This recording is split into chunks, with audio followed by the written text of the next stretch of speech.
Hi all, എല്ലാവർക്കും ജെഫ്സ് homely കുക്കിങ്ങിലേക്ക് സ്വാഗതം. ഇന്ന് ഞാൻ ചെയ്യുന്നത് ഒരു തോരനാണ്. എല്ലാവർക്കും അറിയാവുന്നതാണ് പടവലങ്ങ തോരൻ. അപ്പോൾ നമുക്കത് വളരെ എളുപ്പത്തിൽ എങ്ങനെയാണ് ചെയ്യുന്നതെന്ന് നോക്കാം.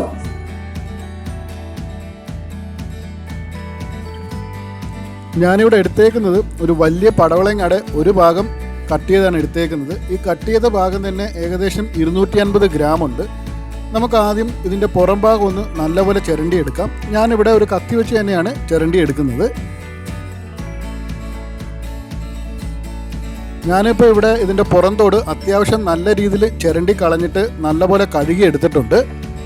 ഇനി നമുക്ക് ഈ പടവലങ്ങ ഒരു 4 കഷ്ണമായിട്ട് മുറിച്ചെടുക്കാം.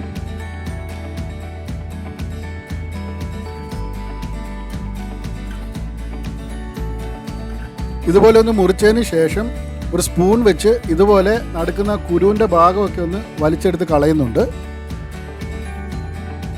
അപ്പോൾ ഇതുപോലെ ആ കുരുവെല്ലാം നല്ലപോലെ കളഞ്ഞെടുത്തിട്ടുണ്ട്. ഇനി നമുക്ക് ഇത് ചെറുതായിട്ട് ചെറിയൊരു ക്യൂബ് സൈസായിട്ട് നമുക്ക് മുറിച്ചെടുക്കാം. അതെങ്ങനെയാണെന്ന് നോക്കാം.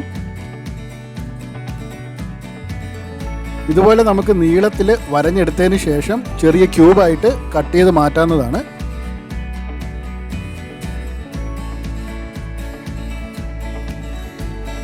ഇപ്പം നമ്മൾ എടുത്തു വെച്ചിരിക്കുന്ന പടവലങ്ങ ഇതുപോലെ ചെറുതായിട്ടെല്ലാം മുറിച്ചെടുത്തിട്ടുണ്ട്. ഇനി ഇത് മാറ്റി വെക്കുക.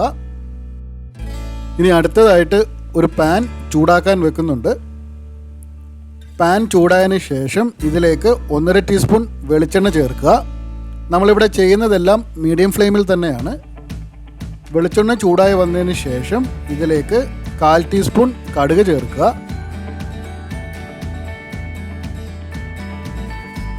കടുക് ഇതുപോലെ നല്ല രീതിയിൽ പൊട്ടി വന്നതിന് ശേഷം കുറച്ച് കറിവേപ്പില,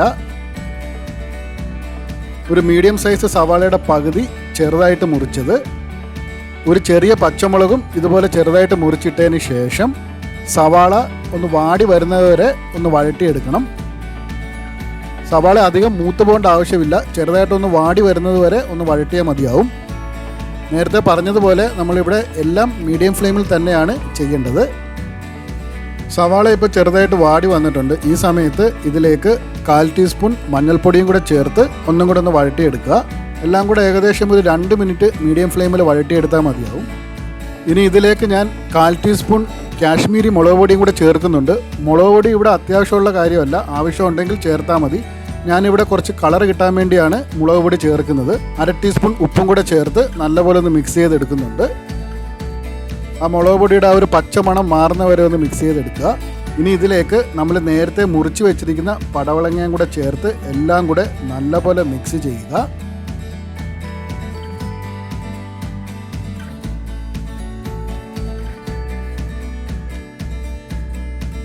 ഇതുപോലെ മിക്സ് ചെയ്തതിന് ശേഷം മൂടി വെച്ച് ഒരു 5 മിനിറ്റ് വേവിച്ചെടുക്കുക.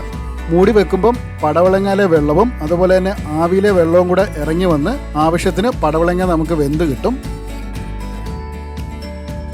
ഇടയ്ക്ക് ഇതുപോലെ ഒന്ന് ഇളക്കി കൊടുക്കുക. ഇപ്പോൾ ഏകദേശം 5 മിനിറ്റ് ആയിട്ടുണ്ട്. അതുപോലെ തന്നെ പടവലങ്ങയിലെ വെള്ളമൊക്കെ ഒന്ന് വറ്റി ആവശ്യത്തിന് വെന്ത് വന്നിട്ടുണ്ട്. ഈ സമയത്ത് ഇതിലേക്ക് 1/4 കപ്പ് തേങ്ങാപ്പീരയും കൂടെ ചേർത്ത് നല്ലപോലെ മിക്സ് ചെയ്യുക. ഇതുപോലെ മിക്സ് ചെയ്തതിന് ശേഷം ഉപ്പ് നോക്കുക. ആവശ്യം തോന്നിക്കഴിഞ്ഞാൽ ആവശ്യത്തിന് ഉപ്പ് ചേർത്ത് കൊടുക്കാവുന്നതാണ്. ഞാനിവിടെ ഒരു നുള്ള് ഉപ്പ് ചേർത്ത് കൊടുക്കുന്നുണ്ട്. വളരെ കുറച്ച് ഉപ്പ് മാത്രമേ ചേർക്കുന്നുള്ളൂ.